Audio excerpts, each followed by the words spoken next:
4 décembre 2008, expérience 88, réunion au sommet avec les fées. Donc voilà un petit point sur deux autres esprits qui m'accompagnent, deux petites fées. Fée de l'air, émanation 3000% dans le plan le plus proche. En montant dans les plans, son émanation augmente. Fée de l'eau, émanation 3000%, idem. Voilà le peu que je sais ou que j'extrapole sur les fées. Elles sont issues des plans supérieurs a priori, bien qu'elles aient l'air plus proches du monde matériel que les anges. Elles sont omnipotentes, savent tout sur tout pour ce que j'en sais, tant que je suis apte à entendre, et peuvent contrôler parfaitement leurs émanations en termes de taille et de forme. Elles peuvent également avoir des émanations multiples. La plupart du temps, quand elles ont un truc à me dire, elles se mettent sur mes épaules et gueulent dans mon oreille. Enfin, avant elles gueulaient quand je n'écoutais pas, ça faisait des pics d'énergie qui me fracassaient les oreilles. Je sens leurs petits pieds se balader sur moi des fois. Et puis elles ne se gênent pas, parfois elles se mettent dans un chakra, rafistolent un truc à droite ou à gauche. Elles traficotent mon corps énergétique suivant les besoins, quoi. Sinon elles se vexent plutôt facilement, adorent me tirer la langue et sont de vraies pipelettes. Mais elles sont adorables. Donc sur ce, voilà le premier jet que j'avais fait sur la présentation des fées. Mais mes fées n'ont pas voulu que je l'écrive. Donc sur le chemin du retour, le soir, discussion avec mes fées. Je leur demande pourquoi elles ne veulent pas que j'écrive ça sur elles. Fée de l'air. Tu ne crois pas que tu vas t'en tirer comme ça, non? Avec 3 lignes sur nous et 2 mesures à la con avec tout le mal qu'on se donne. Allez hop, réunion au sommet. Et là, j'ai la vision d'une espèce de temple en ruine. Nous sommes dans une cour circulaire. C'est un endroit que je n'ai jamais vu avant. Au centre, il y a un bassin circulaire qui luit de reflets lunaires. Pourtant, je ne vois pas de ciel. Un trône en ruine derrière le bassin. Bizarre quand même. Il y a des bas-reliefs sur les morceaux de mur qui sont encore debout.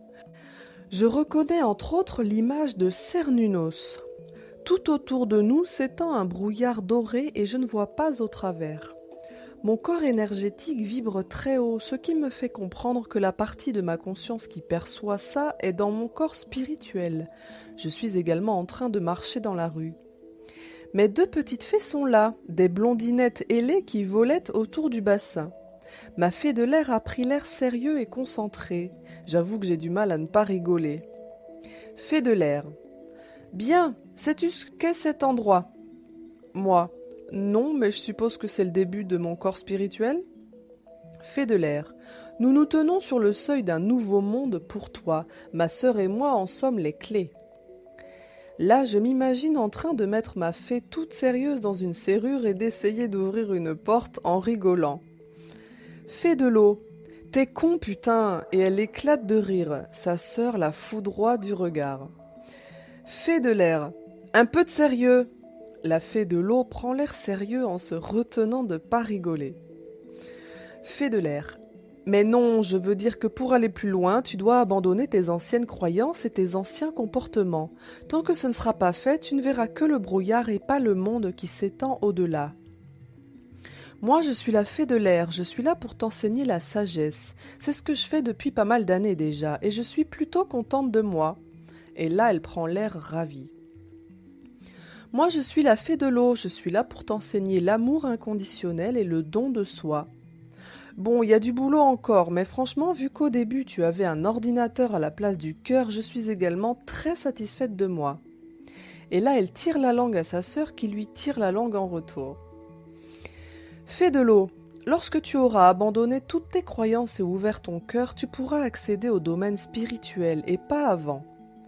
Mais nous sommes là pour t'aider et te conseiller, tu te tiens dans une phase transitoire pour l'instant.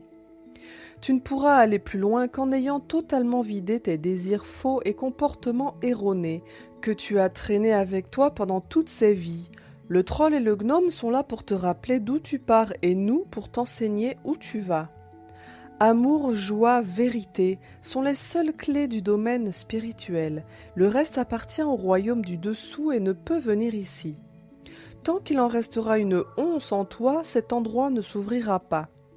Amour enseigné par moi, vérité par ma sœur et joie par toutes les deux. Tadam! Et là, elles prennent la pause. Bon ben voilà pour la vision, je crois que c'est plus clair quand je dis que ce sont des pipelettes et qu'avec elles on ne peut pas s'ennuyer. Eh bien peut-être que quand le brouillard se dissipera, je verrai le monde spirituel partout en plus du monde matériel, qui sait?